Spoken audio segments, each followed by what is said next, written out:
Good morning.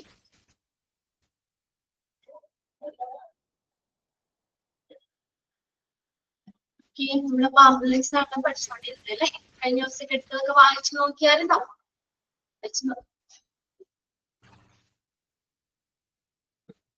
എളുപ്പല്ലേ? കുഴപ്പമൊന്നുമില്ലല്ലോ. പിന്നെ നമ്മൾ ഈ ചാപ്റ്റർ എടുത്തതിന് ശേഷം ആംബുലൻസ് ഒക്കെ കണ്ടാരെങ്കിലും നമ്മള് ചാപ്റ്റർ എടുത്തു തുടങ്ങിയതിന് ശേഷം ആംബുലൻസ് ഒക്കെ കണ്ടോ?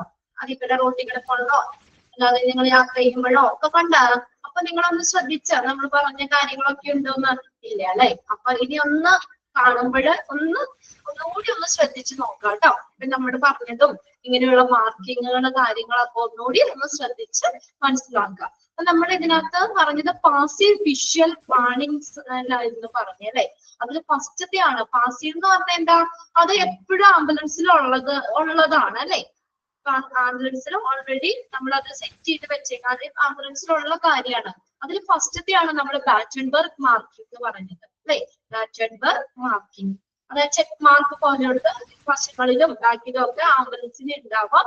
അത് ആംബുലൻസിനെ നമ്മൾ മറ്റുള്ള ഇതിൽ നിന്ന് വേർതിരിക്കുന്നതിന് വേണ്ടിയിട്ട്, അല്ലെങ്കിൽ ആംബുലൻസ് ആണ് നമുക്ക് പെട്ടെന്ന് ഐഡന്റിഫൈ ചെയ്യുന്നതിന് വേണ്ടിയിട്ടാണ് ഇങ്ങനെയുള്ള ബാറ്റൻബർഗ് മാർക്കിംഗ് പറഞ്ഞേക്കുന്നത്. അതൊന്ന് നോക്കി, are pattern of high visibility marking. High visibility marking. ഇനി പിന്നെ പറഞ്ഞതാണ് മറ്റൊരു പാസീവ് മാർക്കിംഗ് ആണ് ഏതെന്ന് പറയുന്നത്. നമുക്ക് ഈ ആംബുലൻസ് എന്ന് പറഞ്ഞ വേർഡ് അല്ലെ? ആ വേർഡ് എങ്ങനെ എഴുതിയേക്കുന്ന ആംബുലൻസ് എന്ന് പറഞ്ഞ വേർഡ് ലോക്കൽ ലാംഗ്വേജില് എങ്ങനെയാണ്? നേരെയാണോ എഴുതിയേക്കണേ? തിരിഞ്ഞാണ് എഴുതിയേക്കണേ അല്ലെ? എന്തിനാ?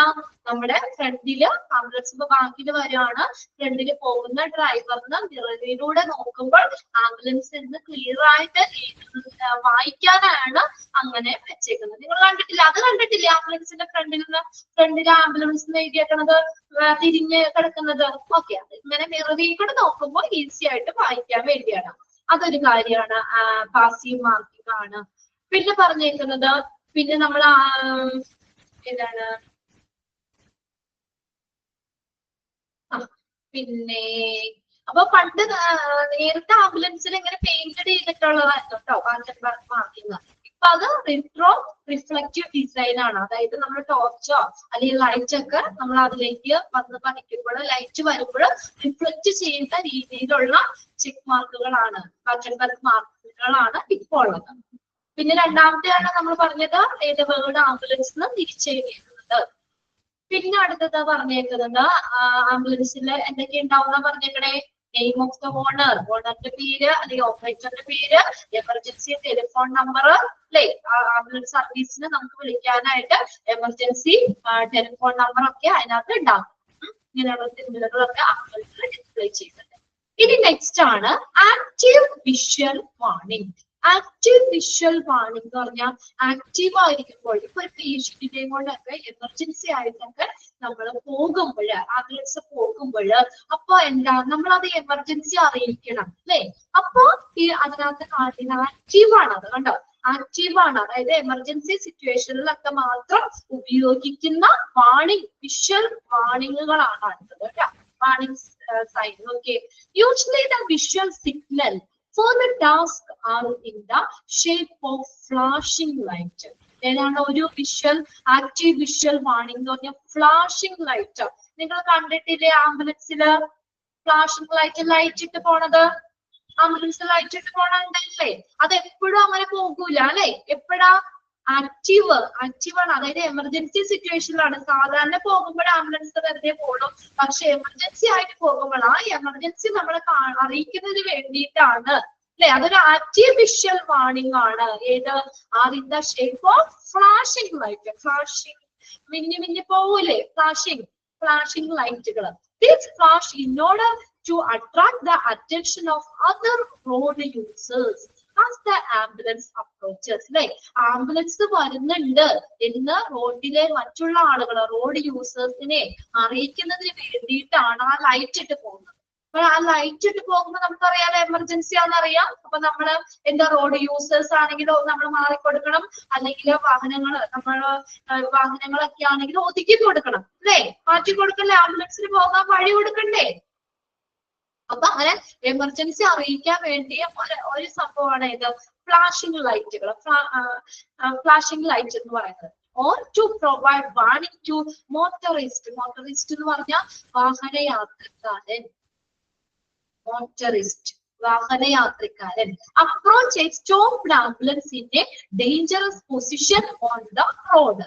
രണ്ട് കാര്യം പറഞ്ഞു. ഫ്ലാഷിംഗ് ലൈറ്റ് നമ്മള് റോഡ് യൂസേഴ്സിന് ആംബുലൻസ് വരുന്നുണ്ട്, ആംബുലൻസിന്റെ വരവിനെ കുറിച്ച് ഒരു ശ്രദ്ധ കൊടുക്കാൻ, അവരെ അറിയിക്കാനും, പിന്നെ എന്തെങ്കിലും അപകടകരമായിട്ടുള്ള ഒരു അവസ്ഥയില് ആംബുലൻസ് ഇവിടെ റോഡില് അവിടെ നിർത്തിയിട്ടുണ്ടെങ്കിൽ നമ്മളിപ്പോ ആംബുലൻസ് ഒക്കെ പെട്ടെന്ന് എമർജൻസി ആയിട്ട് വരിക, അപ്പൊ അത് സൈഡിലൊക്കെ നമ്മൾ ആ സൈഡ് ചേർന്ന് കറക്റ്റ് ആയിട്ടൊക്കെ ചിലപ്പോൾ ഒതുക്കിയിടാൻ പറ്റില്ല, പെട്ടെന്ന് ഷിഫ്റ്റ് ചെയ്യാന്. അപ്പൊ അങ്ങനെ ഉള്ളൊരു ഡേഞ്ചറസ് പൊസിഷനിൽ ആംബുലൻസ് നിർത്തിയിട്ടുണ്ടെന്ന് അറിയിക്കാനും വേണ്ടിയിട്ടാണ് ഫ്ലാഷിംഗ് ലൈറ്റ്. അപ്പൊ ലൈറ്റ് ഇങ്ങനെ ഇട്ട് കഴിഞ്ഞാൽ നമുക്ക് ദൂരെ നിന്ന് കാണാൻ പറ്റുമല്ലോ, ആംബുലൻസ് അവിടെ ഉണ്ടെന്ന് കാണാൻ പറ്റൂലേ ഫ്ലാഷിംഗ് ലൈറ്റ് ഇട്ട് കഴിഞ്ഞാല്, അല്ലെ? വാഹനയാത്രക്കാരെ ഒരു ഡേഞ്ചറസ് പൊസിഷനില് റോഡില് ഒരു ഡേഞ്ചറസ് പൊസിഷനിൽ അപകടകരമായ അവസ്ഥയില് ആംബുലൻസ് നിർത്തിയിട്ടിരിക്കുന്നുണ്ട് എന്ന് അറിയിക്കുന്നതിന് വേണ്ടി. നിങ്ങൾ കണ്ടിട്ടില്ലേ പിള്ളേരെ, നമ്മള് രാത്രിയൊക്കെ ആണെങ്കിലും പോകുമ്പോൾ ലൈറ്റ് ഇട്ട് ആംബുലൻസ്, അപ്പൊ ദൂരേന്ന് നമുക്ക് അതിന്റെ ലൈറ്റ് കാണാൻ പറ്റും. അപ്പൊ നമുക്ക് മനസ്സിലാക്കാൻ പറ്റൂലേ അവിടെ ആംബുലൻസ് നിർത്തിയിട്ടിട്ടുണ്ട്, അല്ലെ? ലൈറ്റ് ഒന്നും ഇല്ലാതെ ഇരുന്ന് കഴിഞ്ഞാൽ പറ്റൂല. അപ്പൊ ദൂരേന്ന് നമുക്കത് ഒരു ശ്രദ്ധ കിട്ടുന്നതിന് വേണ്ടിയിട്ടാണ് ഇങ്ങനെ ഫ്ലാഷിംഗ് ലൈറ്റുകൾ കൊടുത്തേക്കുന്നത്. Okay, most colors for ambulance warning beacons are blue, red, amber. അപ്പൊ പ്രധാനമായിട്ട് കോമൺ ആയിട്ട് ആംബുലൻസ് വാർണിംഗ് ബീക്കണുകളില് ഉപയോഗിച്ചേക്കുന്ന ലൈറ്റ് ആണ് കേട്ടോ. വാർണിംഗ് ലൈറ്റ് ആണ്. ഏതൊക്കെയാണ് അതിന്റെ കളറാ? ബ്ലൂ, റെഡ്, ആംബർ എന്ന് പറഞ്ഞാൽ ബ്രൗണിഷ് യെല്ലോ കളറാട്ടോ. Brownish yellow colour and amber, ഈ 3 കളറുകളാണ് പ്രധാനമായിട്ടും ആംബുലൻസിലെ വാർണിംഗ് ബീക്കണുകളിൽ കൊടുത്തേക്കുന്നത്. ഒന്ന് അണ്ടർലൈൻ ചെയ്തിട്ടത് ഏതൊക്കെയാണ് കോമൺ കളേഴ്സ് ഫോർ ആംബുലൻസ്? അത് പ്രീവിയസ് ക്വസ്റ്റ്യൻ പേപ്പറിൽ ചോദിച്ചിട്ടുണ്ട് കേട്ടോ. പ്രീവിയസ് ക്വസ്റ്റ്യൻ പേപ്പറിൽ അത് കണ്ടിട്ടുള്ള ക്വസ്റ്റ്യൻ ആണ്. ആംബുലൻസ് വാർണിംഗ് ബീക്കണുകളിൽ ഉപയോഗിക്കുന്ന കോമൺ കളറാണ് ഇത് blue, red, amber. Okay, and white. Blue, red, amber and white, clear white. However, the colors may differ by the country. ഓരോ രാജ്യങ്ങൾക്ക് അനുസരിച്ച് വ്യത്യാസപ്പെടാം. കോമൺ ആയിട്ട് നമ്മുടെ ഇവിടെ കൂടുതൽ റെഡും ബ്ലൂ ഒക്കെ അല്ലേ നമ്മൾ കണ്ടേക്കണേ, അല്ലെ? വൈറ്റും ഉണ്ട് അല്ലെ? അപ്പൊ അത് 4 കളറുകളും നോട്ട് ചെയ്തിട്ടോ കേട്ടോ. There are several technology presently used to achieve the flashing effect. ഇനി ഈ ഫ്ലാഷിംഗ് എഫക്റ്റ് കിട്ടാനായിട്ട് പല ടെക്നോളജിയും ഉപയോഗിക്കുന്നുണ്ട്. Okay, these include flashing A light bulb or LED bulb. അത് കണ്ടിട്ടുണ്ടോ? ഫ്ലാഷിംഗ് എഫക്റ്റ് കിട്ടാനായിട്ട് ഒരു ലൈറ്റ് മാത്രമല്ല, സൈഡിലൊക്കെ ഇങ്ങനെ ലൈറ്റ് കണ്ടിട്ടില്ലേ നിങ്ങള്? ഫ്ലാഷ് ചെയ്യുന്ന രീതിയിലുള്ള ബൾബുകള്, അല്ലെ? മാല പോലെ ഇങ്ങനെ ബൾബുകളൊക്കെ ഇതെങ്ങനെ പിടിച്ച് LED ബൾബുകള്, അതും ഫ്ലാഷിംഗ് ലൈറ്റ് കിട്ടാനുള്ളതാണ്. Okay, flashing or rotating halogen bulbs and strobe lights, ഇതൊക്കെ എന്ന് പറഞ്ഞാൽ നമ്മുടെ സാധാരണ ഇൻകാൻഡസെന്റ് ലൈറ്റ് എന്ന് പറഞ്ഞാൽ ജ്വലിക്കുന്ന ലൈറ്റിനേക്കാൾ കുറച്ചുകൂടി ബ്രൈറ്റർ ആയിരിക്കും, പ്രകാശം കൂടുതലുള്ളതാണ് ഏത്? സ്ട്രോബ് ലൈറ്റുകളൊക്കെ. സ്ട്രോബ് ലൈറ്റ് എന്ന് പറയുന്നത് സാധാരണ ലൈറ്റിനേക്കാൾ കുറച്ചുകൂടി ബ്രൈറ്റർ ആയിട്ടുള്ളതാണ് സ്ട്രോബ് ലൈറ്റുകൾ. അപ്പൊ അങ്ങനെയുള്ളത് ഫ്ലാഷിംഗ് ഓർ റൊട്ടേറ്റിംഗ്. റൊട്ടേറ്റ് ചെയ്യുന്നത് കണ്ടിട്ടില്ലേ നിങ്ങള്? ഫ്ലാഷിംഗ്, റൊട്ടേറ്റ് ചെയ്യുന്ന തരത്തിലുള്ള ഫ്ലാഷിംഗ് ഓർ റൊട്ടേറ്റിംഗ് ഹാലജൻ ബൾബുകള്, അങ്ങനെയുള്ളതൊക്കെ എന്താണ്? ഈ ഫ്ലാഷിംഗ് നമുക്ക് അതവിടെ ഒരു വിഷ്വൽ വാർണിംഗ് ആണ്, ആളുകളെ അറിയിക്കാൻ വേണ്ടിയാണ്, ആംബുലൻസിനെ പ്രത്യേകം അറിയുന്നതിന് വേണ്ടിയിട്ടാണ് ഇങ്ങനെയുള്ളതൊക്കെ കൊടുത്തേക്കുന്നത് കേട്ടോ. So as to increase safety, it is the best practice to have a 360 degree coverage. Degree ആട്ടത് 360 ഡിഗ്രി കവറേജിലുള്ള active warning enhance the chance of a vehicle being seen from all sides. ഇത് നോക്കിയാൽ ലൈറ്റ് നമ്മൾ പറഞ്ഞു, rotating പറഞ്ഞു, rotating halogen bulb, അത് എത്ര ഡിഗ്രിയിലാണ് rotate ചെയ്യുന്ന ബൾബ്? എത്ര? അതായത് ഫ്രണ്ടിൽ മാത്രമാണ് അതിന്റെ ലൈറ്റ് കിട്ടുള്ളൂ. അല്ലെങ്കിൽ ബാക്കിൽ മാത്രമാണോ, റൈറ്റ് സൈഡില് ലെഫ്റ്റ് സൈഡിൽ മാത്രമാണോ? എല്ലാ വശങ്ങളിലും ആംബുലൻസ് എത്തിയിടുകയാണെങ്കിൽ ആ ലൈറ്റ് എല്ലാ സൈഡിലും കിട്ടും. അതായത് 360 സർക്കിളിന്റെ അല്ലേ 360 ഡിഗ്രി അല്ലേ? അതായത് 4 വശങ്ങളിലേക്കും ചുറ്റും ലൈറ്റ് കിട്ടുന്ന രീതിയിൽ, അതായത് 360 ഡിഗ്രി കവറേജ് ഉള്ള ഫ്ലാഷിംഗ് റൊട്ടേറ്റിംഗ് ബൾബുകൾ ആംബുലൻസിൽ ഉപയോഗിക്കുന്നുണ്ട്. അതിന് എന്ത് വേണ്ടിയാ? So as to increase safety, സുരക്ഷ കൂട്ടുന്നതിന് വേണ്ടിയിട്ട് അല്ലെ? അതായത് നമുക്ക് ഏത് സൈഡിൽ നിന്നും ആംബുലൻസ് നമുക്ക് കാണാൻ വേണ്ടിയിട്ട് കേട്ടോ. Enhancing the chance of the vehicle being seen from all sides. എല്ലാ സൈഡിൽ നിന്നും ആംബുലൻസിനെ കാണുന്നതിന് വേണ്ടിയിട്ട് 360 ഡിഗ്രിയിലുള്ള ഈ ബൾബുകൾ, ഫ്ലാഷിംഗ് അല്ലെങ്കിൽ റൊട്ടേറ്റിംഗ് ഹാലജൻ ബൾബുകൾ ആംബുലൻസിലുണ്ട്. ക്ലിയർ ആയോ? നിങ്ങൾ കണ്ടിട്ടില്ലേ ഈ ബൾബൊക്കെ? കണ്ടിട്ടില്ലേ ആംബുലൻസിൽ? ഇനി നെക്സ്റ്റ് നോക്കിയേ. അപ്പൊ ഇത് ആക്റ്റീവ് ആണ് കേട്ടോ. ഇതിന് മാത്രമുള്ളതാണ് ആക്റ്റീവ്. ഇനി നോക്കിയേ, ഇതിപ്പോ നമ്മള് ഏതാ ലൈറ്റിന്റെ കാര്യം പറഞ്ഞേ. ഇനി അടുത്ത് നോക്കിയേ, സൗണ്ടും ഉണ്ട്. സൗണ്ട് ഇട്ട് പോകാറില്ലേ? സൈറൻ ഇട്ട് പോകാറില്ലേ ആംബുലൻസ്? അതും നമ്മൾ ശ്രദ്ധിക്കുന്നതിന് വേണ്ടിയിട്ടല്ലേ? ഇപ്പൊ നമ്മൾ ആംബുലൻസ് അടുത്തൊക്കെ ആണെങ്കിൽ നമുക്ക് എന്ത് നേരെ നമുക്ക് കാണാൻ ഈ ലൈറ്റ് കാണാൻ പറ്റും. ഇനി ഒത്തിരി ദൂരത്താണെങ്കിൽ നമുക്ക് ലൈറ്റ് കാണാൻ പറ്റില്ല. അപ്പൊ നമുക്ക് സൗണ്ട് കേൾക്കാൻ പറ്റില്ലേ? ഒത്തിരി ദൂരേന്ന് തന്നെ നമ്മൾ ആംബുലൻസ് വന്ന സൗണ്ട് കേൾക്കാൻ പറ്റൂല. ഈ സൈറൻ ഇട്ട് കഴിയുമ്പോ ദൂരെന്ന് തന്നെ നമുക്ക് അറിയാൻ പറ്റും അല്ലെ? ഓക്കെ. ബിസൈഡ് വിഷ്വൽ വാർണിംഗ്, ഈ വിഷ്വൽ ആയിട്ടുള്ള ലൈറ്റ് നമുക്ക് വിഷ്വൽ ആണ്, കാണാൻ പറ്റുന്നതാണ് അല്ലെ? ഈ വിഷ്വൽ വാർണിംഗിന്റെ ഒപ്പം തന്നെ ambulance can be equipped with audible warning. ഇതുകൂടി ഉണ്ട് ആംബുലൻസിന്. ഓഡിബിൾ, കേൾക്കാൻ പറ്റുന്ന വാർണിംഗുകളും ഉണ്ട്. സൗണ്ട് കൂടി ഉണ്ട്, സൈറനുകളുണ്ട്. Sometimes known as sirens. അതാണ് സൈറൻ എന്ന് പറയുന്നത്. അത് എപ്പോഴും ഓരോ സൈറൻ ആയിരിക്കും ആംബുലൻസ്. അത് ശ്രദ്ധിച്ചിട്ടുണ്ടോ നിങ്ങൾ? ആംബുലൻസ് പോകുമ്പോൾ സൈറൻ വ്യത്യാസം ഉണ്ടാവും അല്ലെ? അത് ഓരോ എമർജൻസിയും കാണിക്കാനാണ് അത് കേട്ടോ. which can be alert people and vehicle to presence of ambulance before they can see. ഇനി എന്തിനാ ഓഡിബിൾ വാർണിംഗ് എന്തിനാ ഉപയോഗിക്കുന്നത്? എന്തിനു വേണ്ടിയാ നോക്കിയേ? which can alert people, ആളുകളെ അലർട്ട് ആക്കാൻ. എന്തിനാ? alert people and vehicles, ആളുകളെയും വെഹിക്കിളെ വാഹനങ്ങളെയും അലർട്ട് ആക്കാൻ. the presence of the ambulance, ആംബുലൻസിന്റെ presence before they can see. കണ്ടോ? ആ കാണുന്നതിന് മുന്നേ അല്ലേ? നേരെ നമ്മുടെ തൊട്ട് ഫ്രണ്ടിൽ, അതിന്റെ ഫ്രണ്ടിലാണെങ്കിൽ മാത്രമേ കാണാൻ പറ്റുള്ളൂ. ഒത്തിരി ദൂരേന്ന് നമുക്ക് അറിയാൻ വേണ്ടിയിട്ടാണ് അല്ലെ? ഒത്തിരി ദൂരേന്ന് നമുക്ക് അറിയാൻ വേണ്ടിയിട്ടാണ് ഇങ്ങനെയുള്ള ഓഡിബിൾ വാർണിംഗ്. അപ്പൊ നമുക്ക് ആംബുലൻസ് കാണുന്നതിന് മുന്നേ തന്നെ നമുക്ക് അതിന്റെ സൗണ്ട് കേൾക്കാൻ പറ്റും അല്ലെ? അപ്പൊ അതനുസരിച്ച് ആളുകൾ വെഹിക്കിളൊക്കെ അലർട്ട് ആകും. ഒത്തിരി എമർജൻസി ആയിട്ട് പോവാണ്, നമ്മൾ റോഡിലൊക്കെ എന്താ പറയുക തിരക്കാണ്, നമ്മൾ വാഹനമൊക്കെ ഒതുക്കി കൊടുക്കണമെങ്കിൽ ദൂരേന്ന് കേട്ടാൽ തൊട്ട് ഫ്രണ്ടിൽ വന്നിട്ട് പെട്ടെന്ന് നമുക്ക് മാറ്റാൻ പറ്റൂല്ലോ. അപ്പൊ ദൂരേന്ന് ആംബുലൻസിന്റെ സൗണ്ട് കേൾക്കുമ്പോൾ തന്നെ നമുക്ക് എന്ത് ചെയ്യാം? ഒതുക്കി കൊടുക്കാൻ പറ്റും. ക്ലിയർ അല്ലേ? ഓക്കെ. അപ്പൊ അതിന് വേണ്ടിയിട്ടാണ് ആംബുലൻസ് കാണുന്നതിന് മുന്നേ തന്നെ നമുക്ക് എന്താ ആ ആംബുലൻസിന്റെ പ്രസൻസ് അറിയാൻ വേണ്ടിയിട്ടാണ് ഓഡിബിൾ വാർണിംഗുകൾ ഉപയോഗിക്കുന്നത്. Okay. Most modern, the first hearable warning were mechanical bells. ഒന്ന് അണ്ടർലൈൻ ചെയ്തിട്ടത്. ആദ്യത്തെ വാർണിംഗ് ഏതായിരുന്നു? വാർണിംഗ് ഓഡിബിൾ വാർണിംഗ് എന്ന് പറയുന്നത് മെക്കാനിക്കൽ ബെല്ലായിരുന്നു ആദ്യം. mounted to either the roof, front of the roof of the ambulance. കണ്ടിട്ടില്ലേ?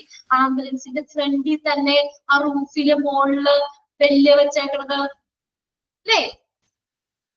പണ്ട് ഫസ്റ്റ് അതായിരുന്നു. ഫസ്റ്റ് ഹിയറബിൾ വാർണിംഗ് എന്ന് പറഞ്ഞു കഴിഞ്ഞാൽ ഏതാ? മെക്കാനിക്കൽ ബെല്ലുകളാണ്. അത് ആംബുലൻസിന്റെ ഫ്രണ്ടില്, റൂഫില്, ആ മുകളില് ഫിറ്റ് ചെയ്തിട്ടുള്ള ഒരു ബൾബ്, വലിയൊരു ബൾബ്. പണ്ട് ആംബുലൻസ് നിങ്ങൾ നിങ്ങൾക്ക് അറിയാൻ പറ്റും. പണ്ടത്തെ നേരത്തെ അങ്ങനെയായിരുന്നു. ഫസ്റ്റത്തെ ഓഡിബിൾ വാർണിംഗ് അതായിരുന്നു. മെക്കാനിക്കൽ ബെൽസ് അണ്ടർലൈൻ ചെയ്തിട്ടോ കേട്ടോ. മോസ്റ്റ് മോഡേൺ ആംബുലൻസ് എന്നാ ഇപ്പൊ മോഡേൺ ആംബുലൻസിൽ എന്താ? Are now equipped with electronic sirens. ഇപ്പൊ എന്താണ്? ഇലക്ട്രോണിക് സൈറനുകളാണ് ഇപ്പോ. എന്താണ്? ഇലക്ട്രോണിക് സൈറൻസ് ആണ്. Okay. Most modern ambulance are now equipped with the electronic sirens, which produce a range of different noises, which ambulance operators can use to attract more attention to themselves, especially when advancing one intersection or in a heavy traffic. ഇപ്പൊ നമ്മൾ ആദ്യം ഏതായിരുന്നു electronic siren, പണ്ട് mechanical bell, ഇപ്പോൾ അത് electronic sirens ആണ്. അതായത് ഇപ്പൊ ആംബുലൻസിലെ ഡ്രൈവർ ഇല്ലേ, ആ ഡ്രൈവറിന് തന്നെ അത് ഓപ്പറേറ്റ് ചെയ്യാൻ പറ്റും എന്നാ പറഞ്ഞേക്കുന്നേ.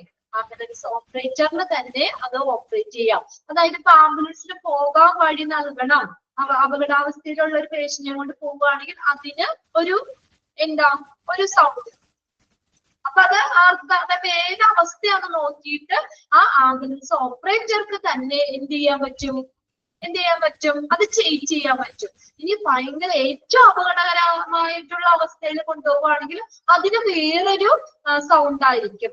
അത് നിങ്ങൾ ശ്രദ്ധിച്ചിട്ടുണ്ടോ? പല സൗണ്ട് എപ്പോഴും ഒരേപോലെ അല്ല അല്ലെ, ആ സൈറനിൽ വ്യത്യാസമുണ്ട്.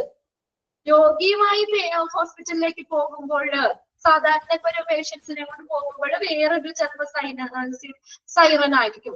എന്നാൽ ഒത്തിരി എമർജൻസി ആയിട്ട് പോവുകയാണെങ്കിൽ ചിലപ്പോ വേറൊരു ഇതായിരിക്കും. പല രീതിയിലുള്ള സൈറനുകൾ ശ്രദ്ധിച്ചിട്ടുണ്ടോ? ഇനി ഇതൊക്കെ നോക്കണം കേട്ടോ. എപ്പോഴും നമ്മൾ പോകുമ്പോൾ ഒരേ ടൈപ്പ് സൈറൻ ആണോ എന്ന് നോക്കണം. അത് ആർക്ക് ചെയ്യാൻ പറ്റും? ആ എമർജൻസി ഏതാണെന്ന് നോക്കിയിട്ട് ആ ഓപ്പറേറ്ററിന് തന്നെ അല്ലെങ്കിൽ ആ ഡ്രൈവറിന് തന്നെ സൈറൻ വെക്കാൻ പറ്റും. ഏതാന്ന് വെച്ചാൽ അനുസരിച്ച് അതിന് ഓരോന്നിനും ഓരോ സൈറൻ ഉണ്ട്, 4 തരമൊക്കെ ഉണ്ട്. നമുക്ക് ആ എമർജൻസി സിറ്റുവേഷൻ നോക്കിയിട്ട് ആ ഓപ്പറേറ്ററിന് ചെയ്യാൻ പറ്റും കേട്ടോ. പിന്നെ അതിനകത്ത് പറഞ്ഞേക്കുന്നത് ഇനി ഈ നമ്മൾ കൂടുതൽ ശ്രദ്ധ കൊടുക്കേണ്ട ഇതിനകത്ത് ചിലപ്പോ ഈ എന്താ പറയാ കൂടുതൽ ശ്രദ്ധ കൊടുക്കേണ്ട അത് ഈ ഹെവി ട്രാഫിക്കിലൂടെയോ അല്ലെങ്കിൽ വലിയൊരു റോഡ് നമ്മൾ ക്രോസ് ചെയ്യാൻ ഇന്റർസെക്ഷൻ ഓർ ഹെവി ട്രാഫിക് നമ്മൾ അങ്ങനെയുള്ള ഇതിലൂടെ പോകുമ്പോഴേക്കും ചിലപ്പോ സൈറന്റെ നോയിസ് വ്യത്യാസപ്പെടും. അതായത് ഇപ്പൊ എന്ന് പറഞ്ഞാലേ ട്രാഫിക് ഹെവി ആണെങ്കിൽ ചിലപ്പോ അതിനെ സെൻസ് ചെയ്യുന്ന രീതിയിൽ ഇപ്പൊ എല്ലാം ടെക്നോളജി ഡെവലപ്പ് ചെയ്യില്ലേ, അപ്പൊ ടെക്നോളജി അതായത് ആ ഹെവി ട്രാഫിക് ആണെങ്കിൽ അതിനെ പെട്ടെന്ന് സെൻസ് ചെയ്യുന്ന രീതിയിൽ അല്ലെ, അതനുസരിച്ച് ചിലപ്പോ സൈറന്റെ നോയിസ് വ്യത്യാസപ്പെടാം. ഹെവി ട്രാഫിക്കിലൂടെയോ അല്ലെങ്കിൽ നമ്മുടെ ട്രാഫിക് ഹെവി ആകുമ്പോഴൊക്കെ അതിനെ ഓട്ടോമാറ്റിക് ആയിട്ട് തന്നെ സെൻസ് ചെയ്തിട്ട് ആ നോയിസ് സൈറന്റെ നോയിസ് ചേഞ്ച് ചെയ്യാം.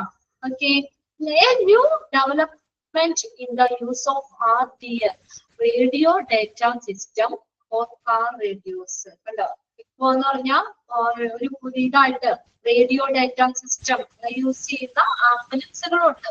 RDS സംവിധാനം യൂസ് ചെയ്യുന്ന ആംബുലൻസുകളുണ്ട്. ഇത് എന്തിനാ RDS എന്ന് പറഞ്ഞാൽ കമ്മ്യൂണിക്കേഷന് വേണ്ടി തന്നെയുള്ളതാണ് കേട്ടോ, കമ്മ്യൂണിക്കേഷൻ പർപ്പസ് ആണ്. RDS സിസ്റ്റം യൂസ് ചെയ്യുന്ന ആംബുലൻസുകളും ഇപ്പോഴുണ്ട്. അതൊന്ന് അണ്ടർലൈൻ ചെയ്തിട്ടോ കേട്ടോ. RDS radio data system.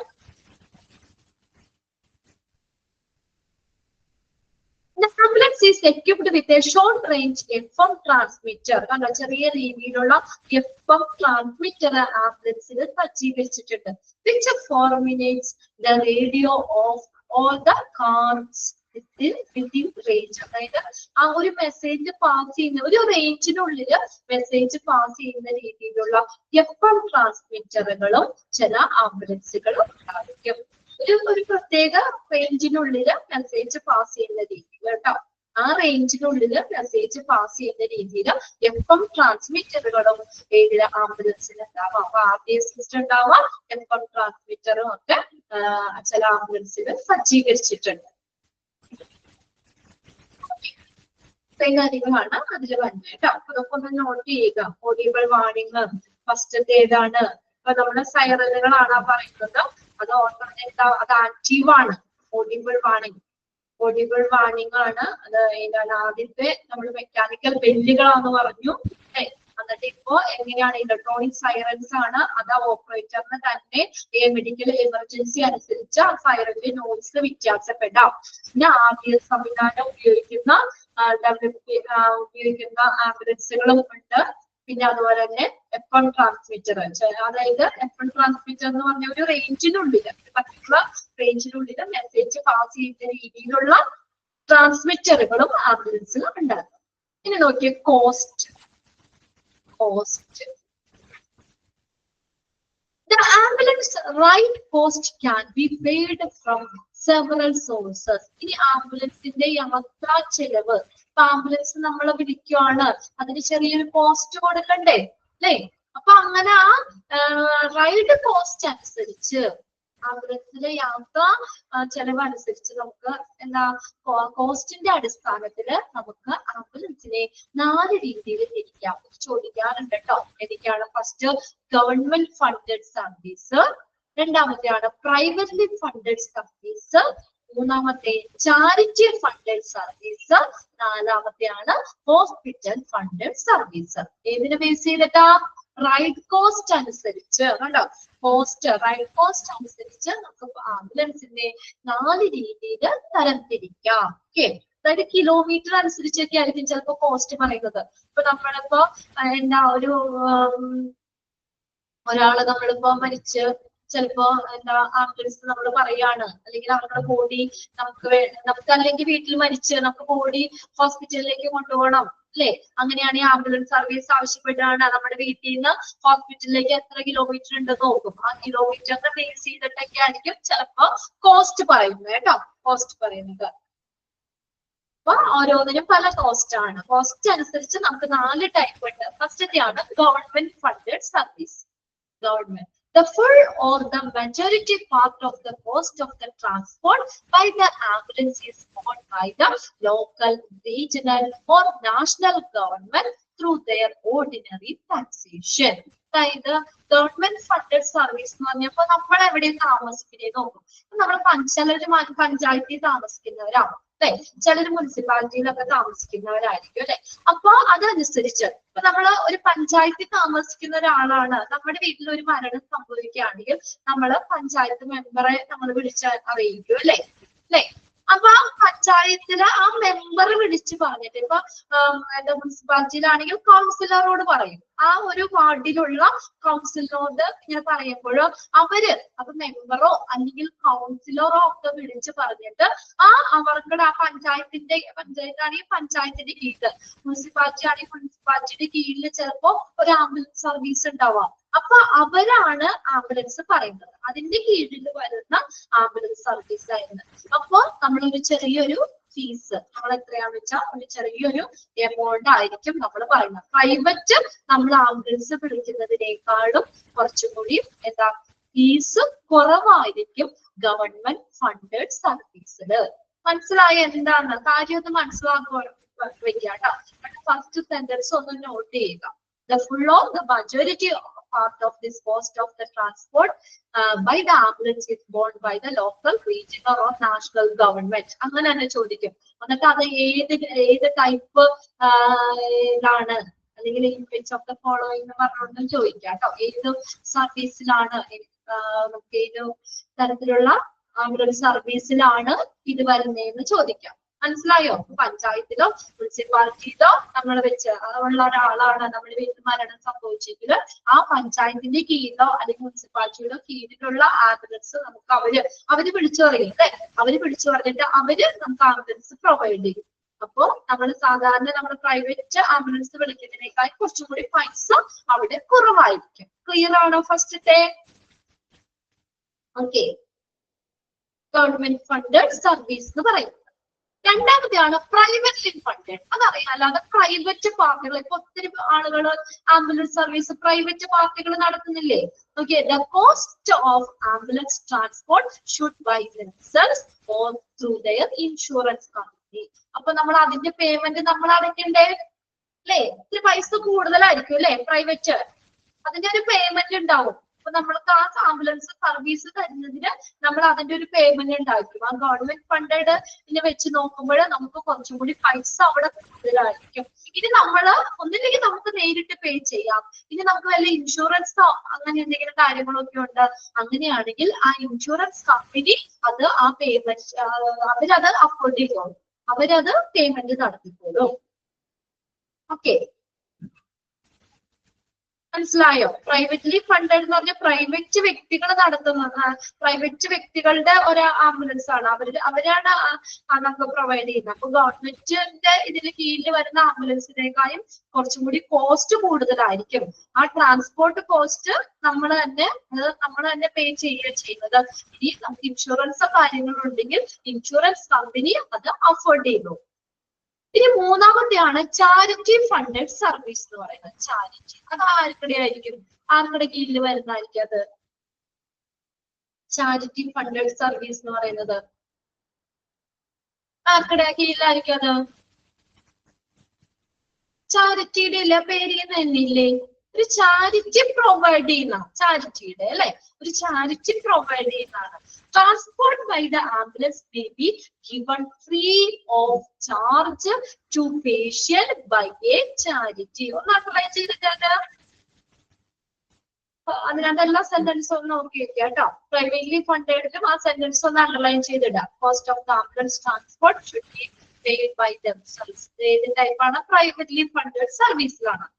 ഈ ചാരിറ്റി ഫണ്ടഡ് സർവീസിലാണെങ്കിൽ okay, the transport by the ambulance may be given free of charge to patient by a charity. ഒരു ചാരിറ്റി പ്രൊവൈഡ് ചെയ്യുന്നതാണ് അല്ലെ. അപ്പൊ അതിന് എങ്ങനെയാ പൈസ കൊടുക്കണോ? അവിടെ പറഞ്ഞിട്ടില്ല എങ്ങനെയാ? ഫ്രീ ആണത്. ചാരിറ്റി ഫ്രീ ആയിട്ട് തരുന്നതാണ്. ഓരോ ചാരിറ്റികളില്ലേ അവർക്കുടെ കീഴിലുള്ള ആംബുലൻസ് അവര് എന്ത് ചെയ്യുന്നു? നമുക്ക് പൈസയൊന്നും നമ്മൾ ആംബുലൻസ് വിളിക്കുകയാണെങ്കിൽ ഫ്രീ ആണത്. അവര് ഫ്രീ ആയിട്ട് തന്നെ നമുക്ക് തരുന്നതാണ്. പക്ഷേ ഒരു കാര്യം, all the contribution may be slot for service. അവര് പൈസയായിട്ടൊന്നും നമ്മൾ ഇത്ര രൂപ അങ്ങനെയൊന്നുമില്ല.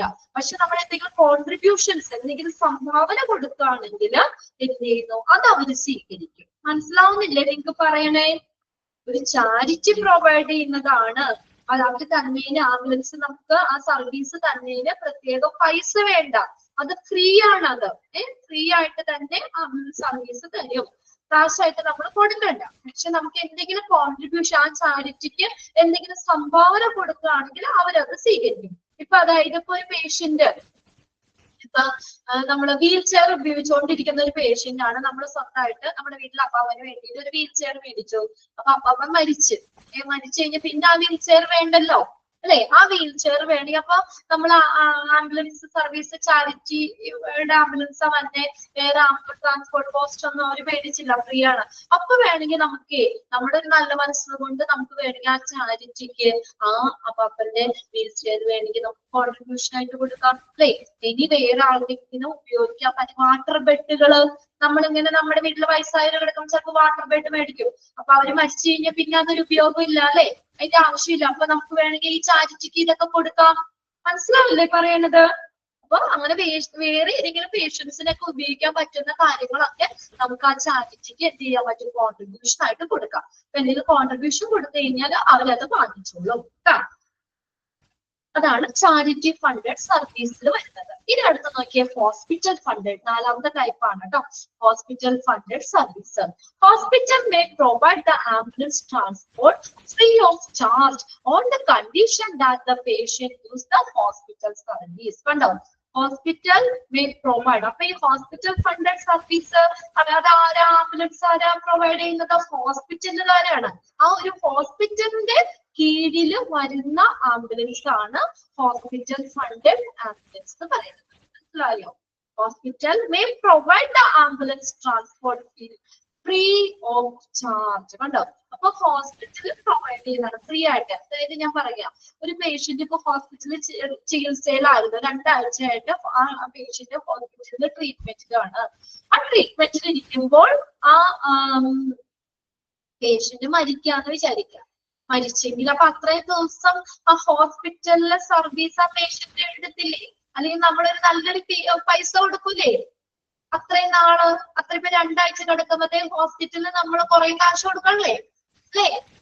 ഓരോ മരുന്ന് ട്രീറ്റ്മെന്റ് തന്നതിന് നല്ലൊരു എമൗണ്ട് നമ്മൾ കൊടുക്കണം. ലാസ്റ്റ് ബില്ല് നമുക്ക് തരുമ്പോ ബില്ലിങ് പൈസ കൊടുക്കൂലേ? അപ്പൊ എന്താ പറയാ, അപ്പൊ അത്രയും ദിവസം ആ പേഷ്യന്റ് അവിടെ കിടന്നപ്പോ ഹോസ്പിറ്റലിന് കുറച്ച് പൈസ കൊടുത്തിട്ടുണ്ട് അല്ലേ. അപ്പൊ അതിന്റെ ഒരു ബെനിഫിറ്റ് എന്ന നിലയിൽ എന്ത് ചെയ്യും, ആ പേഷ്യന്റ് അത്രയും ദിവസം ഹോസ്പിറ്റലിൽ കിടന്നതാണ് എന്നുള്ള കൺസിഡറേഷനില് എന്താ, ആ ഹോസ്പിറ്റല് അയാൾ മരിച്ചു കഴിഞ്ഞാല് ഫ്രീ ആയിട്ട് കൂടി വീട്ടിലേക്ക് എത്തിച്ചു കൊടുക്കും. മനസ്സിലാവുന്നില്ലേ? എന്തിന്റെ ബേസിൽ വരികയാണ്? On the condition that the patient use the hospital service. Patient അത്രയും ദിവസം ഹോസ്പിറ്റലിലെ സർവീസ് ഉപയോഗിച്ചില്ലേ, അപ്പൊ അതിന്റെ ഒരു കാശ് ഓൾറെഡി അയാളുടെ കയ്യിൽ കുറച്ച് മേടിച്ചിട്ടില്ലേ അല്ലേ? ആ പേഷ്യന്റ് ട്രീറ്റ്മെന്റിന്റെ ഭാഗമൊക്കെ ആയിട്ട് ബില്ലായിട്ട് നല്ലൊരു എമൗണ്ട് മേടിച്ചിട്ടുണ്ട് ഹോസ്പിറ്റലുകാര്. അപ്പൊ എന്താ, അതിന്റെ ഒരു ബെനിഫിറ്റ് തന്നെയാണ്. അപ്പൊ പിന്നെ ഹോസ്പിറ്റലിൽ നഷ്ടമൊന്നും വന്നില്ല എന്തായാലും അല്ലേ, നഷ്ടമൊന്നും വന്നില്ല അല്ലേ? നഷ്ടം വരുമോ? അത്രയും ദിവസം കിടന്നപ്പോ കുറച്ചൊരു എമൗണ്ട് ഹോസ്പിറ്റലിൽ അയാളുടെ കയ്യിൽ നിന്ന് മേടിച്ചതല്ലേ. അപ്പൊ ആ ഒരു കൺസെൻട്രേഷനില്, അതായത് ആ പേഷ്യന്റ് ഹോസ്പിറ്റലിലെ സർവീസ് ഉപയോഗിച്ചു എന്നുള്ള കണ്ടീഷനില് ഫ്രീ ആയിട്ട് ആംബുലൻസ് അവർ കൊടുക്കും. അല്ലേ? ചിലപ്പോ ഇനി എന്താ പറയുമ്പോ എല്ലാ ഹോസ്പിറ്റലും അങ്ങനെയല്ല കേട്ടോ. ഇനി അത് പറഞ്ഞിട്ട് ഇനി ഇങ്ങനെ എന്തെങ്കിലും നമുക്ക് ബ്രാക്കറ്റ് ഒരു കാര്യം കൂടി കൊടുത്തിട്ടുണ്ട്, which they may have to pay for. ചിലപ്പോഴും അവന് പണം കൊടുക്കേണ്ടി വരും. ചില ഹോസ്പിറ്റലിലെ കാര്യമേ ഉള്ളൂ കേട്ടോ. ചിലപ്പോഴും നമ്മൾ പണം കൊടുക്കേണ്ടി വരും. അത്രയും ദിവസം സർവീസ് കിട്ടി വച്ചിട്ട് ഇതാവും. എല്ലാ ഹോസ്പിറ്റലും അങ്ങനെ തന്നെ തന്നില്ല. ചില ഹോസ്പിറ്റലിലൊക്കെ അതിന്റെ ബേസിൽ തരും. ചില ഹോസ്പിറ്റലിന് കീഴിൽ വരുന്ന ആംബുലൻസ് സർവീസ് അത് അവര് മഞ്ഞയില് പ്രത്യേക പൈസ ചിലര് പേയ്മെന്റ് ആയിട്ട് തന്നെ കൊടുക്കേണ്ടി വരും. ബ്രാക്കറ്റിൽ കൂടി കൊടുത്തേക്ക് കേട്ടോ. അത്രയും ക്ലിയർ ആയോ? നാല് ഗവൺമെന്റ് ഫണ്ടഡ് സർവീസ് ഉണ്ട്, പ്രൈവറ്റ്ലി ഫണ്ടഡ് സർവീസ് ഉണ്ട്, ചാരിറ്റി ഫണ്ടഡ് സർവീസ് ഉണ്ട്, ഹോസ്പിറ്റൽ ഫണ്ടഡ് സർവീസ് ഉണ്ട്. ഒന്ന് വായിച്ചു നോക്കണം കേട്ടോ. അതിൽ ആ ഡാഷിട്ട് തന്നെ സെന്റൻസ് ഒന്ന് നോക്കി വെക്കുക. എന്നിട്ട് അത് ഏതിന്റെ കീഴിൽ വരുന്നതാണെന്ന് ചോദിക്കാം. ഇനി അടുത്ത് നോക്കി, എമർജൻസി സർവീസ്. നമ്മൾ ഏതിലാ വിളിക്കുന്നത്? ആംബുലൻസ് വിളിക്കുന്ന ഏത് നമ്പറിലാണ്? എത്ര നമ്പറിലാണ് ആംബുലൻസിന് വിളിക്കേണ്ടത്? നമുക്ക് കോമൺ ആയിട്ട് ഒരു നമ്പർ ഉണ്ടല്ലോ നമുക്ക് ആംബുലൻസ് സർവീസ് ആവശ്യം. 108 അല്ലെ, 108 എന്ന നമ്പറിലേക്കാണ് നമ്മൾ വിളിക്കേണ്ടത് അല്ലേ. Okay, 108 emergency service. Emergency service ആവശ്യപ്പെട്ടുകൊണ്ട് അല്ലെങ്കിൽ ഒരു ആംബുലൻസിന്റെ സർവീസ് വേണമെങ്കിൽ നമ്മൾ 108 എന്ന നമ്പറിലേക്കാണ് വിളിക്കുന്നത്. Okay, how it work when an emergency is intimated through. നമുക്കൊരു എമർജൻസി നമ്മൾ അറിയിക്കണമെങ്കിൽ ഏതിലേക്കാണ് വിളിക്കുന്നത്? 108. അണ്ടർലൈൻ ചെയ്തോട്ടോ. ഒരു പ്രാവശ്യം ക്വസ്റ്റ്യൻ പേപ്പറിൽ ചോദിച്ചിട്ടുണ്ട്. എമർജൻസി നമ്മൾ വിളിച്ചറിയിക്കുന്ന number 108. The caller collects the needed basic information and send appropriate services. Primary information code includes. കണ്ടോ? അപ്പൊ നമ്മളിപ്പോ എന്റെ വീടിന്റെ അടുത്ത് ഇപ്പൊ ആർക്കെങ്കിലും പെട്ടെന്ന് ഒരു അപകടം പറ്റി, ഞാനാണ് ആംബുലൻസ് വിളിക്കുന്നത്. അപ്പൊ കോളർ ആരാ? ഞാനല്ലേ ആംബുലൻസ് സർവീസ് ആവശ്യപ്പെട്ടുകൊണ്ട് വിളിക്കുന്നത്. അപ്പൊ ഞാൻ എന്തൊക്കെ ഇൻഫർമേഷൻസ് ആംബുലൻസിന് വിളിക്കുമ്പോൾ അവിടെ നമ്മൾ അറിയിക്കണം. അതാണ് കേട്ടോ പറഞ്ഞേക്കുന്നത്. The primary information code includes when the caller collects the basic information and set appropriate services. ഉചിതമായ സർവീസ് കിട്ടണമെങ്കിൽ നമ്മൾ കോളർ വിളിക്കുമ്പോൾ പാസ് ചെയ്യേണ്ട അല്ലെങ്കിൽ പറയേണ്ട കാര്യങ്ങളാണ് the primary information. എന്തൊക്കെ ഇൻഫർമേഷൻ ആണെന്ന് നോക്കിയേ. Where the call is placed from. Ambulance വരണ്ടേ അല്ലേ? ആംബുലൻസ് വരാനായിട്ട് എവിടെന്നാ കോള് വിളിക്കുന്നേന്നുള്ളത് പറയണ്ടേ?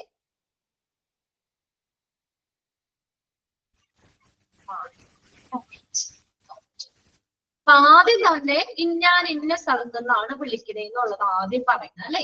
Where the call is placed from. District, ഏത് ഡിസ്ട്രിക്ട് ആണ്? Taluk, city, town, exact location, landmark. കേട്ടോ, ഇത്രയും കാര്യങ്ങൾ ഉൾപ്പെടെ നമ്മൾ പറഞ്ഞു കൊടുക്കണം. ഇപ്പൊ ഞാൻ വിളിച്ചിട്ട് ഞാൻ മൂവാറ്റുപുഴയെന്നാ വിളിക്കണേ, പറവൂരിന്നാ വിളിക്കണേന്ന് മാത്രം പറഞ്ഞ് പറവൂര് എവിടെയാന്ന് അറിയണ്ടേ അല്ലേ? പറവൂര് എവിടെയാന്നാ? അപ്പൊ അതേ പറവൂര് ഇന്ന ഇതാന്നുള്ള ഒരു എക്സാക്ട് ലൊക്കേഷൻ, ലാൻഡ്മാർക്ക്, അതായത് ആ ഒരു ലൊക്കേഷൻ, കറക്റ്റ് ലൊക്കേഷൻ പറയണം. എന്നാലല്ലേ, അല്ലെങ്കിൽ പിന്നെ ആംബുലൻസ് വരുമ്പോ വേറെ ആരോടെങ്കിലും ചോദിച്ചാൽ അത്രയും സമയം വേസ്റ്റ് ആവും. ഇതിന്റെ കറക്റ്റ് ആയിട്ടുള്ള ലൊക്കേഷൻ പറയണം. Emergency type. അടുത്തൊരു കാര്യം നോക്കി, ഏത് എമർജൻസി ആണെന്ന് പറയണം. എങ്കിലല്ലേ അതിനനുസരിച്ച് നമ്മൾ പറഞ്ഞില്ലേ based on level of care അനുസരിച്ച് ആംബുലൻസിൽ പല ക്ലാസിഫിക്കേഷൻ ഒക്കെ പറഞ്ഞില്ലേ. എന്നിട്ട് വേണം എ ടൈപ്പ് ആംബുലൻസ് ആണോ, ബി ടൈപ്പ് വേണോ, സി ടൈപ്പ് ആംബുലൻസ് വേണോ, ഡി ടൈപ്പ് വേണോ എന്നൊക്കെ തീരുമാനിക്കുക അല്ലെ. അപ്പൊ ഏത് എമർജൻസി ആണെന്നുള്ളത് പറയണം.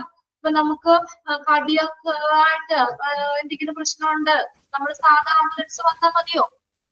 അല്ലെങ്കിൽ ചിലപ്പോൾ ഒരു വെന്റിലേറ്റർ വേണ്ടി വരുന്ന ഒരു പേഷ്യന്റ് ആവും.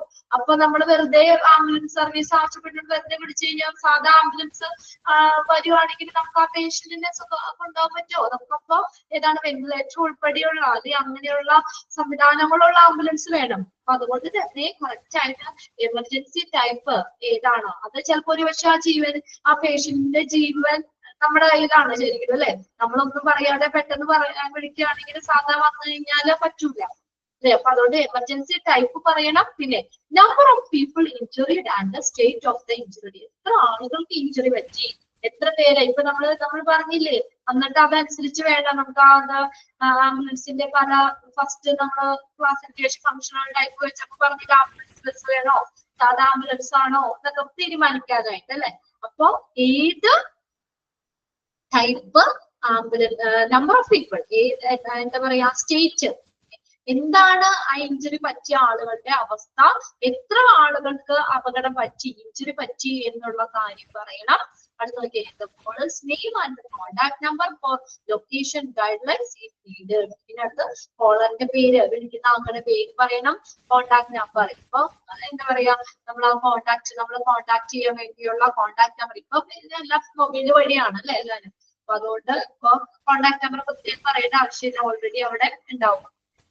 കോളറിന്റെ പേര്, കോണ്ടാക്ട് നമ്പർ, നമുക്ക് നമ്മുടെ ലൊക്കേഷൻ ഗൈഡ് ചെയ്യാൻ വേണ്ടിയിട്ട് പേര്, കോണ്ടാക്ട് നമ്പറും. ഇനി പോകുന്ന വഴിക്ക് എന്തെങ്കിലും ഇതുണ്ടെങ്കിൽ ഒന്നോടെ നമ്മളെ തിരിച്ച് ഡ്രൈവറിനെ ഒന്ന് കോണ്ടാക്ട് ചെയ്യണമെങ്കിലൊക്കെ വേണ്ടിയിട്ട് കോണ്ടാക്ട് നമ്പറും കോളറിന്റെ പേരും പറയണം. അപ്പൊ അതൊന്നും അണ്ടർലൈൻ ചെയ്തിട്ടോ 4 കാര്യങ്ങൾ. പ്രൈമറി ഇൻഫർമേഷൻ എന്തൊക്കെയാ കോളർ പാസ് ചെയ്യേണ്ടതെന്നുള്ളത് കേട്ടോ. എന്തൊക്കെയാ പോലീസ് പ്ലേസ്ഡ്, എവിടെന്നാണ് കോള് വിളിക്കുന്നത്, എമർജൻസി ടൈപ്പ് ഏതാന്ന് പറയണം, എത്ര ആളുകൾക്ക് ഇഞ്ചുറി പറ്റി, ആ ഇഞ്ചുറിയുടെ അവസ്ഥ എന്താണെന്നുള്ളത് പറഞ്ഞു കൊടുക്കണം, കോളറിന്റെ പേര്, കോണ്ടാക്ട് നമ്പർ പറയണം. ക്ലിയർ ആണോ നോക്കി അത്രയും.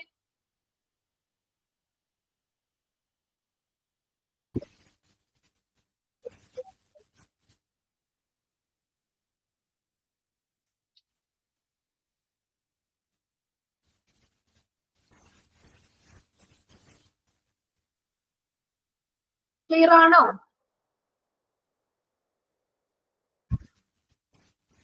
ഓക്കെ ആണോ? കമ്പിട്ടാ മാത്രം, അല്ലെങ്കിൽ ഓക്കെ എന്ന് ഇട്ടാലാട്ടോ ഞാൻ എനിക്ക് അടുത്തെടുക്കാൻ പറ്റുള്ളൂ. അല്ലെങ്കിൽ ഞാൻ വിചാരിക്കുന്നത് നിങ്ങൾക്ക് അത് മനസ്സിലായില്ല എന്നുള്ളത്. ഓക്കെ. ഇനി അടുത്ത പാരഗ്രാഫ് നോക്കിയേ, ഇതൊക്കെ ചെറിയ ചെറിയ കാര്യങ്ങളാണ് ഇപ്പോൾ ഉണ്ട്.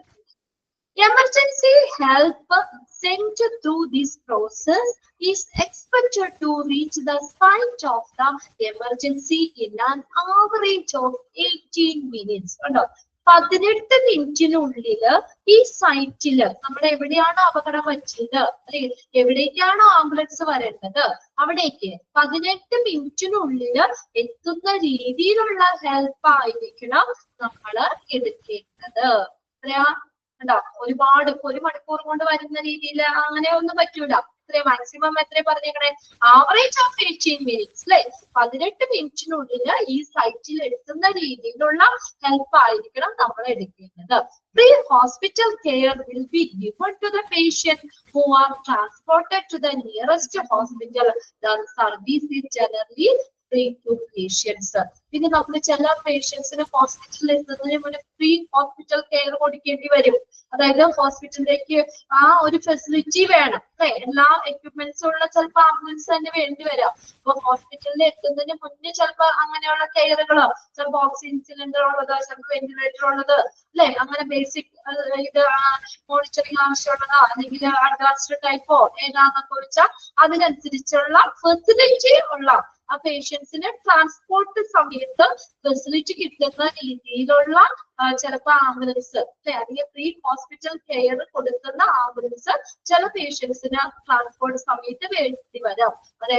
അതായത് തൊട്ടടുത്തുള്ള ഹോസ്പിറ്റലിലേക്ക് എത്തുന്നത് വരെയും അല്ലെ നമുക്ക് പ്രീ ഹോസ്പിറ്റൽ കെയർ കൊടുക്കുന്ന അങ്ങനെ വേണ്ടി വരുന്ന പേഷ്യൻസിന് എപ്പോഴാ ട്രാൻസ്പോർട്ട് സമയത്ത് അങ്ങനെയുള്ള ആംബുലൻസ് വേണ്ടി വരാം.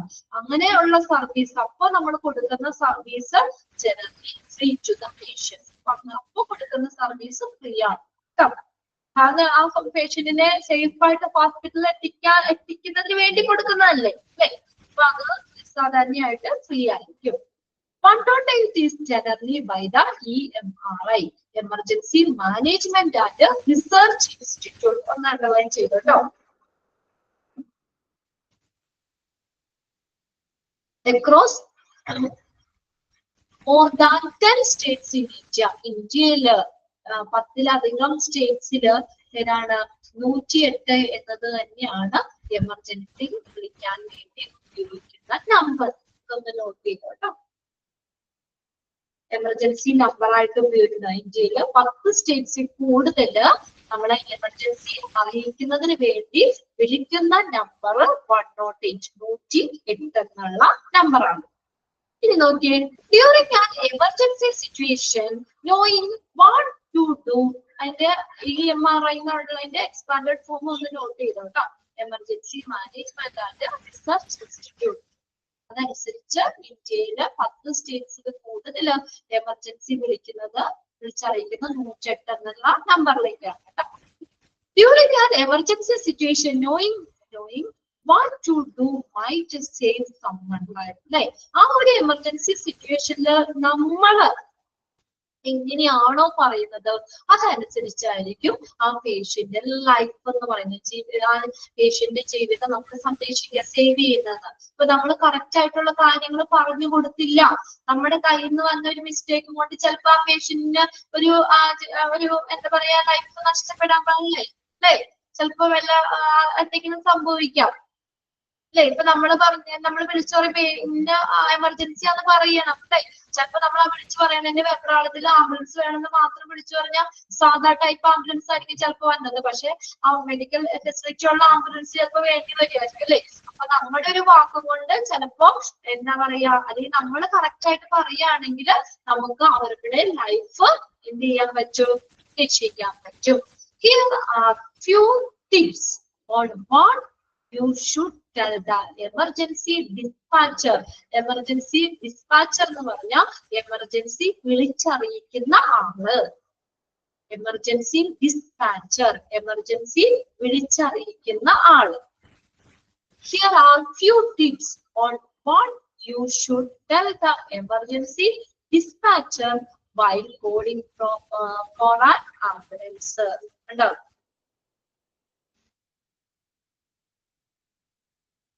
അപ്പൊ എമർജൻസി സിറ്റുവേഷനിൽ നമ്മൾ എങ്ങനെയാണോ പറയുന്നത് അതനുസരിച്ച് ഒരാളുടെ ജീവൻ രക്ഷിക്കാൻ പറ്റും. ഇവിടെ നമ്മൾക്ക് കുറച്ച് ടിപ്സ് ആണ് പറഞ്ഞേക്കണേ.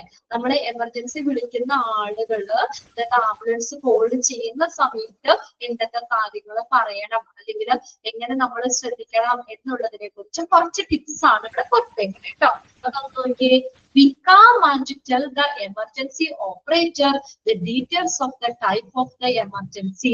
നമ്മൾ എങ്ങനെയായിരിക്കണം? നമ്മളിപ്പോ ഞാൻ വിളിച്ചു പറയാണ്, ഞാൻ എങ്ങനെയായിരിക്കണം? കാം എന്ന് വെച്ചാൽ എന്താ? ശാന്തമായിരിക്കണം, പാനിക്കാവരുത് ഒരിക്കലും. ടെൻഷൻ അടിച്ച് കഴിഞ്ഞാൽ നമ്മൾ ഉള്ളത് കൂടി നമ്മൾ മറന്നു പോകും അല്ലേ? ചിലപ്പോ പറയേണ്ട കാര്യം കൂടി നമ്മൾ ചിലപ്പോൾ മറന്നു പോകും ടെൻഷൻ അടിച്ചാൽ. നമ്മളിപ്പോ എന്തെങ്കിലും ഇങ്ങനെ എമർജൻസി സിറ്റുവേഷൻ ആണ്, ആ വെപ്രാളത്തിൽ നമ്മൾ ആംബുലൻസ് വിളിക്കുമ്പോൾ നമ്മളെന്താ പാനിക്കാവരുത് ഒരിക്കലും. നമ്മളെപ്പോഴും കാമായിട്ട് തന്നെ ഇരിക്കുക, ശാന്തമായി തന്നെ ഇരിക്കുക. നമ്മൾ ശാന്തമാവുക. Tell the emergency operator the detail of the type of emergency. ശാന്തമായിട്ട് തന്നെ നമ്മൾ എമർജൻസി ഓപ്പറേറ്ററിനോട് ഏത് ടൈപ്പ് എമർജൻസി ആണ് എന്നുള്ളത് പറയണം. ഏത് ടൈപ്പ് എമർജൻസി ആണെന്ന് കൃത്യമായിട്ട് പറയണം. അപ്പൊ വിളിക്കുന്ന ആള് ഒരിക്കലും പാനിക്കാവരുത്, കാമായിരിക്കുക. എന്നിട്ട് ഡീറ്റെയിൽസ് ഏത് ടൈപ്പ് ഓഫ് എമർജൻസി ആണ് എന്നുള്ള കാര്യം പറയണം, അതിന്റെ ഡീറ്റെയിൽ പറയണം. അടുത്ത നോക്കിയേ, you will be demanded to tell him or her the address to where the ambulance should reach. That includes postal code. Postal code, pin code ഉൾപ്പെടെയുള്ള അഡ്രസ് പറഞ്ഞു കൊടുക്കണം.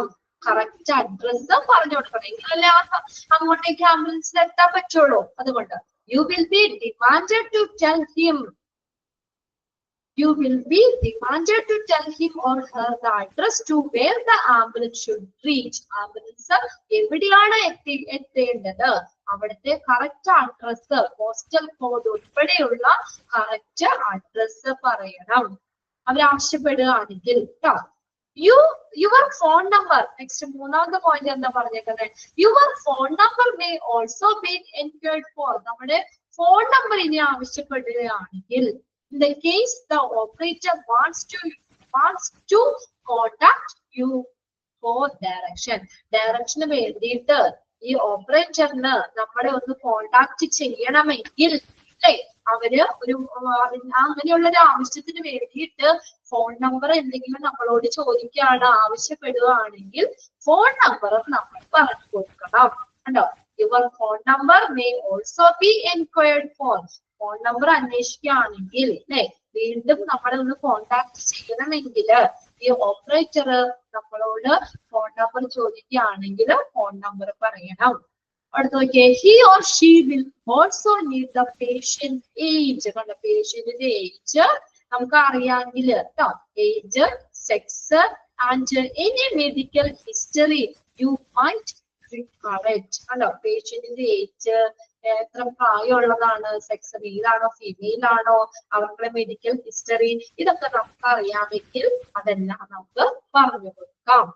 Then അടുത്ത അഞ്ചാമത്തെ പോയിന്റ് നോക്കിയേ, the operator will also need to know if a person is bleeding. കണ്ടോ, ഇനി person ഒരു bleeding ആയിട്ടുള്ള ഒരാളാണോ അല്ലെ, ബ്ലീഡിംഗ് ആണോ. Okay, the operator will also need to know if a person is bleeding, if he or she is conscious ആണോ, ബോധാവസ്ഥയിലുള്ള ഒരു patient ആണോ, അതല്ലെങ്കിൽ അവര് അൺകോൺഷ്യസ് ആണോ അല്ലെ, എന്തെങ്കിലും ബ്ലീഡിംഗ് ഉണ്ടോ, has a chest pain and its breathing. Chest pain, നെഞ്ചിനെതിരെ എന്തെങ്കിലും ഉണ്ടോ, ബ്രീത്തിങ്ങിന് എന്തെങ്കിലും പ്രശ്നമുണ്ടോ, ഇങ്ങനെയുള്ള കാര്യങ്ങൾ പറഞ്ഞു കൊടുക്കണം. Operator will also need to know the person. എന്നാലല്ല അതിനനുസരിച്ചുള്ള എന്താന്ന് വെച്ചാൽ നമുക്ക് അത് കൊണ്ടുവരാൻ പറ്റുള്ളൂ അല്ലെ. അതുകൊണ്ട് നമ്മുടെ എന്താ, ബ്ലീഡിംഗ് ആയിട്ടുള്ള പേഷ്യന്റ് ആണോ, കോൺഷ്യസ് ആയിട്ടുള്ള പേഷ്യൻസ് ആണോ, ചെസ്റ്റ് പെയിനോ അല്ലെങ്കിൽ ബ്രീത്തിങ്ങിന് എന്തെങ്കിലും പ്രശ്നമുണ്ടോ എന്നുള്ളതെല്ലാം പറയണം. അടുത്ത ആറാമത് നോക്കിയത്, you will also be demanded to make clear the type of injury or emergency and what caused the incident. കണ്ടോ, ഇനി അടുത്ത് നോക്കിയ ലാസ്റ്റ് എന്താ, ഏത് ടൈപ്പ് ഇഞ്ചുറി ആണ്. You will also be demanded to make clear the type of injury or emergency. കണ്ടോ, ആ situation, injury അല്ലെങ്കിൽ emergency ഇൻസിഡന്റിന് കാരണമായിട്ടുള്ള സംഭവം, what caused the incident, ആ ഇൻസിഡന്റിന് കാരണമായിട്ടുള്ള സംഭവം, അതൊക്കെ നമുക്ക് അറിയാമെങ്കിൽ പറഞ്ഞു കൊടുക്കണം. ഡിമാൻഡ് ചെയ്യുകയാണെങ്കിൽ you will also be demanded to be clear ആയിട്ട് നമ്മൾ പറയണം the type of injury or emergency. ഏത് ടൈപ്പ് ഇഞ്ചുറി ആണ്, അല്ലെങ്കിൽ ഏത് ടൈപ്പുള്ള അപകടാവസ്ഥയാണ്, എമർജൻസി ആണ്, and what caused the incident, ഇൻസിഡന്റിന് കാരണമായിട്ടുള്ള സംഭവം എന്താണ് എന്നുള്ള കാര്യങ്ങളൊക്കെ പറയണം. കുറച്ച് ടിപ്സ് ആയിട്ട് നമ്മളോട് പറഞ്ഞേക്കണേ കേട്ടോ. പോയിന്റ്സ് ഒന്ന് വായിച്ച് മനസ്സിലാക്കി വെച്ചാൽ മതി. 6 പോയിന്റ് ഉണ്ട്. ഓക്കെ, ഏതെങ്കിലും മനസ്സിലാവാത്തുണ്ടോ, പോയിന്റ്സിൽ ഏതെങ്കിലും ക്ലിയർ അല്ലാത്തുണ്ടോ എന്ന് നോക്കി.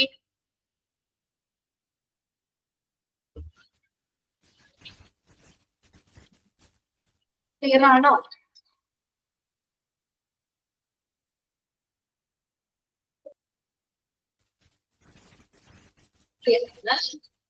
ഒരു കുഞ്ഞു പോർഷനുള്ള ഒരു ക്ലാസ് കൂടി നമുക്കത് ചാപ്റ്റർ അടുത്ത ക്ലാസ് കൊണ്ട് മാക്സിമം തീരാനുള്ള ഉത്തരവുകൾ ഉണ്ടാവും.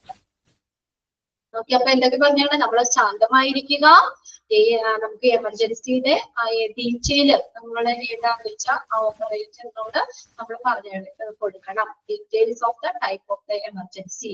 ഇനി അടുത്ത എന്താ പറഞ്ഞേക്കണേ, നമ്മളോട് ഡിമാൻഡ് ചെയ്യുകയാണെങ്കിൽ നമ്മുടെ അഡ്രസ് അല്ലെ, നമുക്ക് കറക്റ്റ് ആയിട്ടുള്ള അഡ്രസ്സ്, അത് പോസ്റ്റൽ കോഡ് ഉൾപ്പെടെയുള്ള പിൻ കോഡ് ഉൾപ്പെടെയുള്ള അഡ്രസ്സ് പറയണം.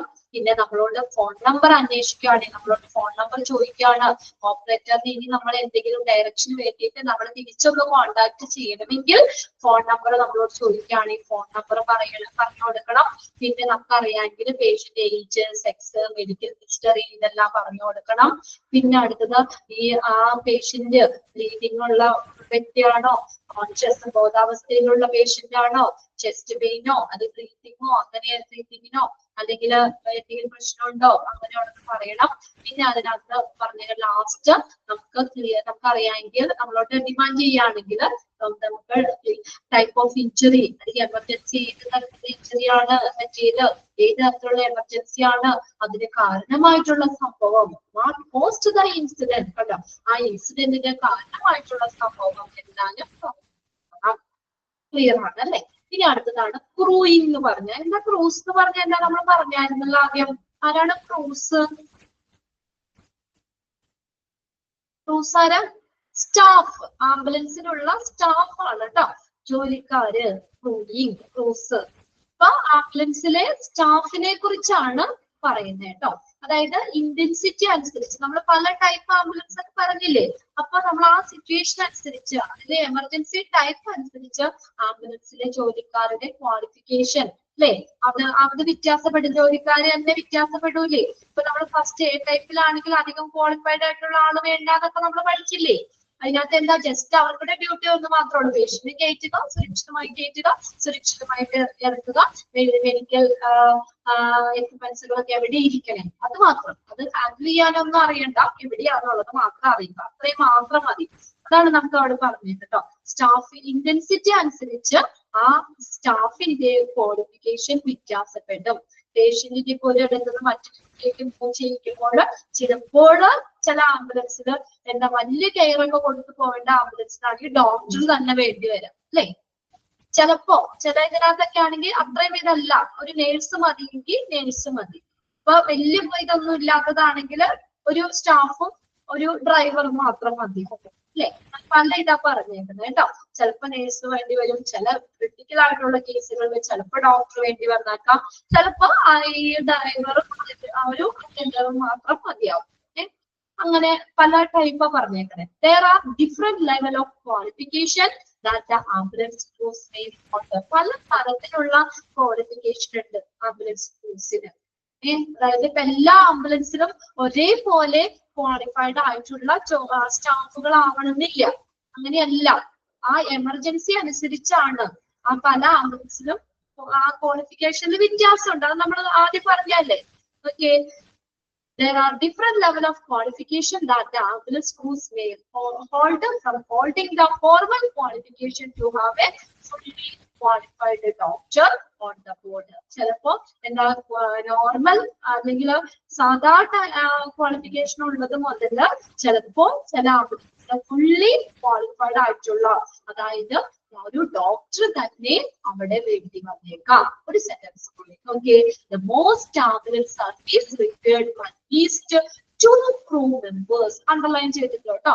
എല്ലാ ആംബുലൻസിലും എത്ര പേര് വേണം? At least 2 crew members, 2 crew members എങ്കിലും വേണം. To be on every ambulance. എല്ലാ ആംബുലൻസിലും അറ്റ്ലീസ്റ്റ് 2 crew members എങ്കിലും വേണം. അത് ഒരാളാരാ? 1 to drive, ഒരാള് ആ ആംബുലൻസ് ഓടിക്കാനായിട്ട് അല്ലെ, ഡ്രൈവ് ചെയ്യാനായിട്ട്. And 1 to attend the patient, ഒരാള് എന്താ ആ പേഷ്യന്റിനെ അറ്റൻഡ് ചെയ്യാൻ, പേഷ്യന്റിനെ നോക്കാനായിട്ട്. പേഷ്യന്റിന്റെ കൂടെ ഒരാൾ വേണ്ടേ ബാക്കി വിരിക്കാനായിട്ട് അല്ലെ. അപ്പൊ ഒരാള് ഡ്രൈവ് ചെയ്യാനും ഒരാള് ആ പേഷ്യന്റിനെ അറ്റൻഡ് ചെയ്യാനും. അങ്ങനെ ആംബുലൻസിൽ കുറഞ്ഞത് എത്ര പേര് വേണം ചോദിക്കാറുണ്ട്, അണ്ടർലൈൻ ചെയ്തിട്ടാ കേട്ടോ. അറ്റ്ലീസ്റ്റ് 2 crew members എങ്കിലും വേണം. ഓക്കെ, അത്രയും മതി. ബാക്കി നമുക്ക് അടുത്ത ക്ലാസ്സിൽ നോക്കാം കേട്ടോ. ക്രൂയിങ് എന്ന് വരെ പറഞ്ഞേക്കുന്നത് കേട്ടോ. അതായത് എല്ലാ ആംബുലൻസിലും ഒരേപോലെ ക്വാളിഫൈഡ് ആയിട്ടുള്ള സ്റ്റാഫുകളല്ല. അവിടുത്തെ ഇന്റൻസിറ്റി അനുസരിച്ച് സ്റ്റാഫിന്റെ ക്വാളിഫിക്കേഷൻ വ്യത്യാസപ്പെടാം. അല്ലെങ്കിൽ അവിടുത്തെ നമ്മൾ ഓരോ ടൈപ്പിലും അതിപ്പോ ഫസ്റ്റ് നമ്മൾ ആംബുലൻസിലൊന്നും അധികം ക്വാളിഫൈഡ് ആയിട്ടുള്ള ജോലിക്കാർ വേണ്ട അല്ലെ. അതാണ് നമ്മളിപ്പോ ഈ ലാസ്റ്റ് ടൈപ്പ് പറഞ്ഞിട്ട് ടൈപ്പ് ഡിയിലൊക്കെ എന്ന് പറഞ്ഞാൽ ആ ഒരു ICU തന്നെ സെറ്റ് ചെയ്ത ആംബുലൻസ്. അപ്പൊ അത്രയും ക്വാളിഫൈഡ് ആയിട്ടുള്ള അതൊക്കെ ഹാൻഡിൽ ചെയ്യാനൊക്കെ കുറെയൊക്കെ അറിയുന്ന ക്വാളിഫൈഡ് ആയിട്ടുള്ളവർ തന്നെ അതിനകത്ത് വേണം. ചിലപ്പോ പേഷ്യന്റിനെ കൊണ്ടുപോകുമ്പോ നോർമൽ അറ്റൻഡറും ഒരു ഡ്രൈവറും മതിയാവും. ചില ക്രിട്ടിക്കൽ കേസിൽ പോകുമ്പോൾ ചിലപ്പോൾ നേഴ്സ് വേണ്ടി വരാം, കുറച്ചുകൂടി കെയർ കൊടുക്കുമ്പോൾ ഡോക്ടർ തന്നെ വേണ്ടി വരാം. പല ഇതായിരിക്കും. അപ്പൊ എന്തായാലും നമ്മളോട് പറഞ്ഞേക്കണേ എന്താ, മോസ്റ്റ് ആംബുലൻസിൽ എത്ര ക്രൂ മെമ്പേഴ്സ് വേണം? 2 ക്രൂ മെമ്പേഴ്സ് എങ്കിലും വേണം. ഒരാള് ആംബുലൻസ് ഡ്രൈവ് ചെയ്യാനും ഒരാള് പേഷ്യന്റിനെ നോക്കാനും. ക്ലിയർ ആയില്ല? അത്രയും. ബാക്കിയൊക്കെ നമുക്ക് അടുത്ത ക്ലാസ്സിൽ നോക്കാം കേട്ടോ.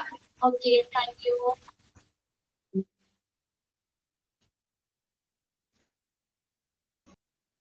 ക്ലിയർ അല്ലേ എല്ലാവർക്കും? ഓക്കെ അല്ലേ? ഇന്ന് എടുത്തത്രയും